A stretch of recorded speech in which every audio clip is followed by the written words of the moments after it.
નમસ્કાર દર્શક મિત્રો, તાપી જિલ્લાની સૌથી વધુ લોકચાહના મેળવતી સમય ક્રાંતિ ન્યૂઝ બુલેટિનમાં વિગતવાર સમાચારો નિહાળો। સોંગર તાલુકાના ભટવાડા ગામે તાપી નદીમાં નાહવા પડેલા 4 મિત્રો પૈકી 2 યુવકના ડૂબી જવાથી મોત નીપજ્યા।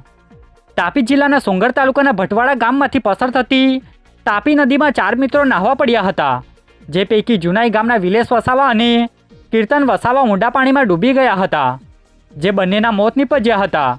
તો અન્ય મિત્રો સાહિલ વસાવા અને હિતેશ વસાવાનો બચાવ થયો હતો, જે માહિતી 1 વાગ્યાની આસપાસ મળી હતી। સોંગર નગરના પરશુરામ મંદિર ખાતે પરશુરામ ભગવાનની જન્મજયંતિની ભવ્ય ઉજવણી કરાઈ, જેમાં પ્રમુખ જોડાયા। તાપી જિલ્લાના સોંગર નગરમાં આવેલ પરશુરામ ભગવાનના મંદિર ખાતે શહેર બ્રાહ્મણ સમાજ દ્વારા પરશુરામ ભગવાનની જન્મજયંતિની ભવ્ય ઉજવણી કરવામાં આવી હતી, જેમાં જિલ્લા ભાજપ પ્રમુખ સહિતના આગેવાનો પણ જોડાયા હતા, જે ઉજવણીમાં પૂજા હવન કરી પરશુરામ ભગવાનની જન્મજયંતિની ઉજવણી કરાઈ હતી, જે માહિતી 2 કલાકની આસપાસ આપવામાં આવી હતી। ચીખલદા ગામે મંદિરેથી ઘરે જતા મહિલાને અજાણ્યા વાહને અડફેટે લેતા તેમનું ટૂંકી સારવાર દરમિયાન મોત નીપજ્યું। વ્યારા તાલુકાના ચીખલદા ગામે આવેલ હનુમાનજી દાદાના મંદિરેથી ઘરે જતી વેળાએ વજનીબેન ગામિતને કોઈક અજાણ્યા વાહને ટક્કર મારી દેતા તેમને શરીરે ગંભીર ઇજાઓ પહોંચી હતી। બનાવને લઈ તેમને સુરત ખાતે સારવાર અર્થે ખસેડવામાં આવ્યા હતા, જ્યાં તેમનું ટૂંકી સારવાર બાદ મોત નીપજતા વ્યારા પોલીસે અજાણ્યા વાહન ચાલક સામે ગુનો દાખલ કરી કાર્યવાહી હાથ ધરી છે, જે માહિતી 4 કલાકે મળી હતી।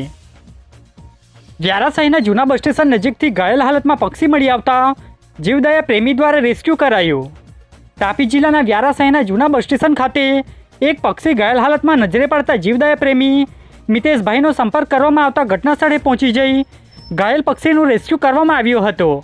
બાદમાં એનિમલ દવાખાનામાં લઈ જઈ સારવાર આપવામાં આવી હતી, જે માહિતી 5 કલાકની આસપાસ મળી હતી। સોંગરના દેવજીપુરા વિસ્તારમાં રહેતી 18 વર્ષીય યુવતી ગુમ થતાં પોલીસ મથકે ગુનો દાખલ થયો।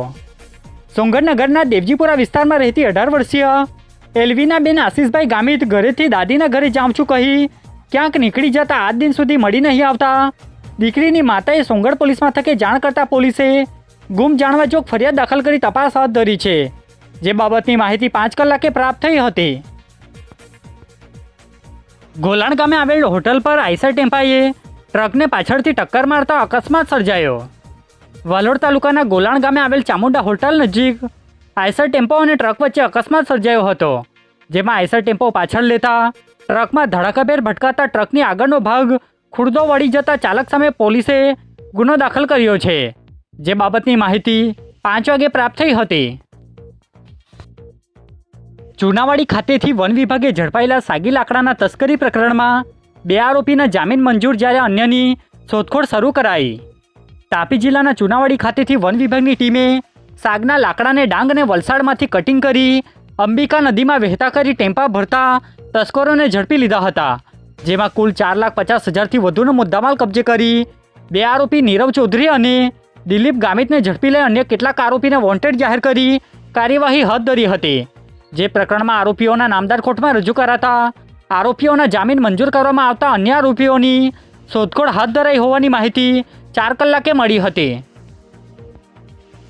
ઉચ્છલ નામદાર કોર્ટના જજ સાહેબની અમદાવાદ બદલી થઈ, તેમની જગ્યા પર નવા જજ સાહેબની નિમણૂક કરાઈ।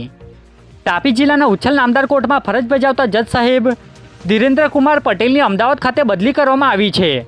તેમની જગ્યા પર નવા જજ સાહેબ તરીકે બનાસકાંઠા ખાતે ફરજ બજાવતા મનીષકુમાર રાયની નિમણૂક કરવામાં આવી છે, જે માહિતી 2 કલાકે મળી હતી।